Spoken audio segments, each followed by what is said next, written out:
Mag-i-expire ng visa nyo dito. Gusto nyo bang mag-TNT tulad ko? Ewan ko, sidekick. Depende sa desisyon ni Kuya Bingo yan eh. Hanggang ngayon, wala pa kami naiipon dito ni Jimmy, sidekick. Napakamahal kasi dito sa Japan eh. Kung ako sa inyong dalawa, babalik na lang ako sa atin. Mas may kinabukasan kayo ron kesa dito. Kung bibigyan lang sana kami ng pagkakataon na makapag-perform dito sa Japan, kamukha nang nasa kontrata namin ni Jimmy, ayos na sana. Kaya lang, wala nga eh. Mas gusto nilang solo si Tuesday. Di ba girlfriend mo yun, Bingo? Bakit pinapabayaan mo tratuhin kayo ng ganun? Mahal ko kasi. Mahal? As in, mahal na mahal? Hindi naman. Mahal-mahalan lang. Kilala ko si Kuya Bingo. Kahit tatahi-tahimik yan, may iniisip yan. Tignan mo, hindi magtatagal. May mangyayari. Hay nako. Matulog na tayo. Marami pa tayong trabaho bukas.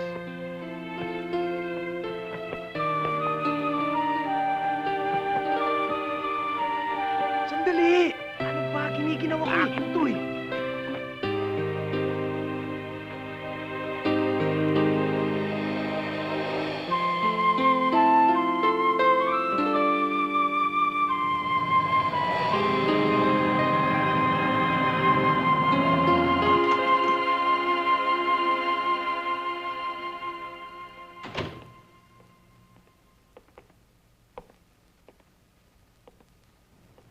Maaga kaya ata ngayon.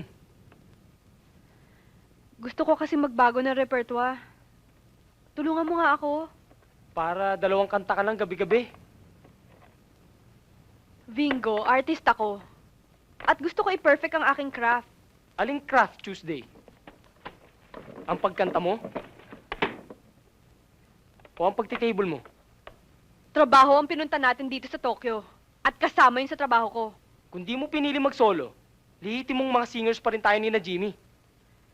At ano palagay mo sa akin? Hindi lihitin mong singer. Sa ating tatlo, ako lang ang professional at may pruweba ko. Ako lang ang kumakanta at hindi kayo sinali. Pero alam mong gusto rin namin ni Jimmy kumanta. Bakit hindi mo man lang kami pinaglaban? Bilib din sa Kuya Bingo mo, Jimmy. May tinatago talaga.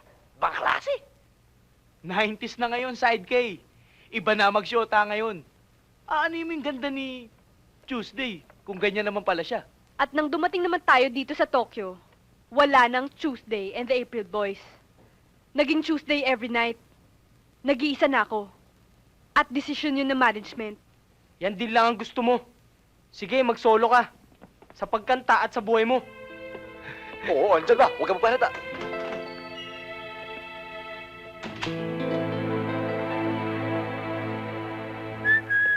O kuya, saan ka galing? Kanina ka pa namin hinahanap. Kunyari pa kayo. Nanubo kayo, no? Uy, hindi ah. Nalilip lang. Ano, kamusta? Ayos na ba? Ayos na. Formalize ng breakup namin ni Tuesday. Noon ko pa sana ginawa to, pero nakiramdam muna ako. Give chance ba? Pero wala talaga eh. Masakit, di ba? Konti. Lahat naman ng pag-iwalay masakit eh. Paano na ang grupo natin? Wala na si Tuesday, edi April Boys na lang. Bakit April Boys? Pareho kaming pinanganak ng April. Ah, may tinatago pala kayong dalawa. Ba't ikaw, wala ba? Wala kahit ano. Wala akong pamilya.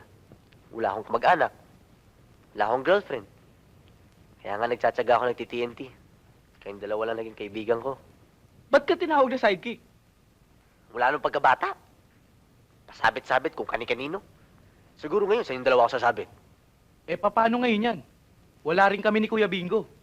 Eh, pag may dumating pang immigration dito, huli.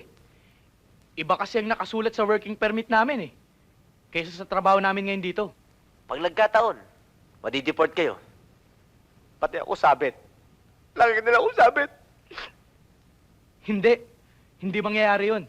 Kukuha tayong booking. Dapat sabit ako dyan. Dapat! Mawawalan kami ng kaisa-isang cheerleader. Cheerleader.